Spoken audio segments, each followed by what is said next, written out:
हरि ओम गुरुर्ब्रह्मा गुरुर्विष्णु गुरुदेव महेश्वर गुरु साक्षात् परब्रह्म तस्मै श्री गुरुवे नमः।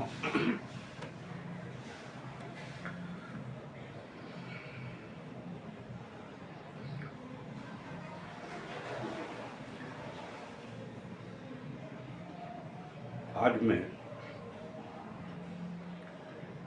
एक विशेष भ्रम को दूर करने हेतु इस तत्व को प्रस्तुत कर रहा हूं, जो कि साधक की एक भ्रम की स्थिति पैदा करता है और एक अहम की स्थिति प्रकट करता है। भ्रम और अहम के बीच में वह इस प्रकार से फंस जाता है कि वह सही निर्णय लेने में असमर्थ हो जाता है। परिणामतः उसका जो अध्यात्म पथ का जो गंतव्य स्थल है, लक्ष्य है, वह धूमिल हो जाता है। धूमिल का मतलब ये नहीं कि वह दिखाई नहीं देता है। धूमिल का मतलब उस लक्ष्य तक पहुंचने के लिए उसके रास्ते सही ढंग से प्रशस्त नहीं होते हैं। जब सही ढंग से रास्ते प्रशस्त नहीं होंगे तो उस गंतव्य स्थल तक पहुंचने में वह पूर्णतः असमर्थ रहेगा, असहाय रहेगा। जैसे उदाहरणतः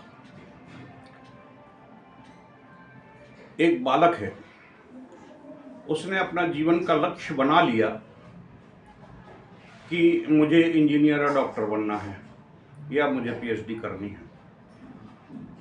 तो वह सबसे पहले उस स्कूल में पढ़ने जाएगा जो स्कूल हाई स्कूल और इंटर तक होगा, क्योंकि जो यूनिवर्सिटियां होती हैं, विश्वविद्यालय होते हैं, वहाँ कक्षा 1 की से अध्यापन कार्य शुरू नहीं होता है।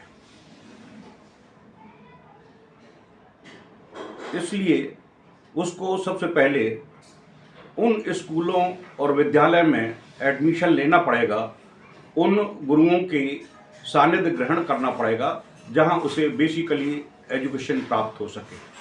कक्षा 1 से लगाकर 5वीं तक या 5वीं से 8वीं तक, 8वीं से 10वीं तक, 10वीं से फिर इंटर तक। इस तरह हो सकता है कि उसको एक विद्यालय, 2 विद्यालय, 3 विद्यालय बदलना पड़े, और एक विद्यालय, 2 विद्यालय, 3 विद्यालय बदलने में उसे कई प्रकार के टीचर मिलेंगे। हिंदी का टीचर अलग मिलेगा, मैथ का टीचर अलग मिलेगा, इंग्लिश का टीचर अलग मिलेगा, साइंस का टीचर अलग मिलेगा। इस तरह से तरह तरह से टीचर उसको ज्ञान प्रदान करेंगे, विद्या प्रदान करेंगे, और परीक्षा के उपरांत वह उत्तीर्ण हो जाता है, तब उसे अगली क्लास में प्रवेश संभव है। जब वह इन एजुकेशनों को प्राप्त करते हुए, तरह तरह के गुरुओं को धारण करते हुए, उनका सानिध्य ग्रहण करते हुए और अध्यापन कार्य करते हुए जब वह इंटर की एक स्टैंडर्ड तक पहुंच जाता है, जहां से उसका जीवन का जो पथ है, लक्ष्य है, उसको प्राप्त करने के लिए वो तत्पर हो जाता है, जहां उसे खड़े होकर यह सोचना पड़ता है कि मुझे किस रास्ते पर जाना है, मुझे डॉक्टर बनना है, इंजीनियर बनना है, क्या बनना है। वो वहां खड़ा होकर सोचता है। जब वो वहां खड़ा होकर सोचता है तब उसका रास्ता प्रशस्त होता है, क्योंकि वह अपनी एलिजिबिलिटी देखता है, अपनी योग्यता देखता है, अपनी सक्षमता देखता है कि मैंने आज तक जो अध्यापन कार्य किया है, उस अध्यापन कार्य में मुझे क्या हासिल हुआ है और मैं किस योग्य हूँ। मैं अगर बायोलॉजी ली है तो उसको डॉक्टरी क्षेत्र में जाना पड़ेगा, अगर वो मैथ साइंस से आया है तो उसको इंजीनियरिंग क्षेत्र चयन करना पड़ेगा, अगर वो ड्राइंग से आया है तो आर्किटेक्ट वगैरह में जाना पड़ेगा, अगर वो कर्मकांड से आया है, वैदिक चीज़ों को हासिल किया है, तो वो आचार्य या जोशी या तांत्रिक या कुछ भी बनने की चेष्टा करेगा। हर एक के अलग अलग रास्ते होते हैं। तो वहाँ पर जाकर वह सोचेगा कि मुझे क्या रास्ता चयन करना है। वो पहले से ही उस रास्ते पर चला है और वहाँ खड़े होकर सोचकर अपना पूर्ण निर्णय लेकर और उसी रास्ते पर गतिशील होता है और फिर उस लक्ष्य को, अंतिम पराकाष्ठा को प्राप्त करने की चेष्टा करता है। जैसे डॉक्टरी की एक अलग है, एजुकेशन की एक पीएचडी लेवल की डॉक्टरेट अलग है, तो हर रास्ते अलग अलग चल के एक अंतिम पराकाष्ठा जहाँ पहुँचकर एजुकेशन पूर्ण हो जाती है कि यहाँ तक पूर्ण हो गई। फिर ये बात अलग है कि वो डबल करता है, तिबल करता है, वो बात एक अलग है, लेकिन वह गंतव्य स्थल तक वहाँ तक पहुँच जाता है। इसी प्रकार से साधक का होता है कि साधक जब अध्यात्म पथ पर अग्रसर होता है तो उसे तरह तरह के गुरुओं का सानिध्य लेना अति आवश्यक है। आपको प्राइमरी जो क्लासेस हैं, ध्यान की प्रक्रिया, योग की प्रक्रिया, मंत्र जाप की प्रक्रिया, कैसे बैठना है, कैसे उठना है, क्या करना है, कैसे साधना करनी है, कैसे ध्यान को प्रवृत्त करना है, ध्यान धारणा समाधि पर कैसे जाना है, योग को कैसे परिपक्व करना है, तो वहाँ एक बेसिकली एजुकेशन आपको प्राप्त होगी। फिर इसके बाद आपको योग गुरु की आवश्यकता पड़ती है।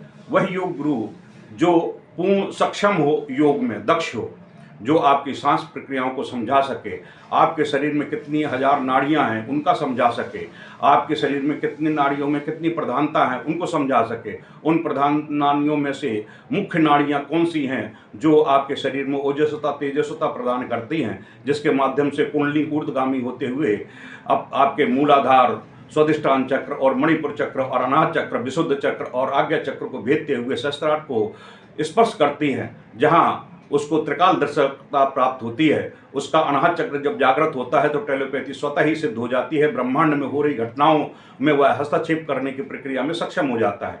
जब उसका विशुद्ध चक्र जागृत हो जाता है तो वह साधक में कवित्व की भावनाएं स्वतः ही प्रवृत्त हो जाती हैं और वह कवित्व के क्षेत्र में अपनी ध्यान धारणा समाधि से वह उच्चतम स्थिति को प्राप्त कर देता है। काव्य आता है, जैसे कि महाभारत लिखा गया, वेद व्यास ने इतने पुराण लिखे, तुलसीदास जी ने रामायण जैसी काव्य को लिखा, ये सब विशुद्ध चक्र के माध्यम से है। इसके बाद जब अनाहत चक्र, विशुद्ध चक्र के बाद में आज्ञा चक्र जागृत होता है तो आज्ञा चक्र त्रिनेत्र कहलाता है। वह छठवीं ब्रह्मानंद कहलाती है, जो बहुत ही अत्यंत दुर्लभ और पूर्ण चेतन से परिपूरित होती है। जितने भी साधु महात्मा, जितने भी संत योगी वगैरह होते हैं, वह आज्ञा चक्र में ही ध्यान को सबसे पहले केंद्रित करने की प्रक्रिया संपादित करते हैं, जिससे उनकी ध्यान धारणा समाधि स्थिर हो सके, चिर स्थिर हो सके। क्यों? क्योंकि जो ध्यान में बैठता है तो उसके ये चर्म चक्षु हैं वो बंद हो जाते हैं। चर्म चक्षु बंद हो जाते हैं क्योंकि ये मन के अधीन होकर कार्य करते हैं। जो हमारे पास दोनों नेत्र हैं, ये नेत्र चर्म चक्षु कहलाते हैं। ये चर्म चक्षु हैं जो मन के अधीन होकर कार्य करते हैं। मन जो आदेश देगा वही ये कार्य करेंगे, वरना यह अपने आप में कार्य करने में सक्षम नहीं है। जैसे मिसाल के तौर पर आपकी आंखें खुली हैं और आपके सामने से कोई व्यक्ति निकल के चला जाता है और आप किसी और विचार चिंतन में मग्न हैं और आपकी आंखें खुली हैं, तो आपकी जो अंतस्थ चेतना है उससे जुड़कर आंखें उस दृश्य को देख रही होती हैं जो आप विचार कर रहे हैं, चिंतन कर रहे हैं। नतीजन ये होता है कि आपके सामने से आदमी गुजर गया और आंख खुले होने के बावजूद भी आप उस आदमी को ना तो देख पा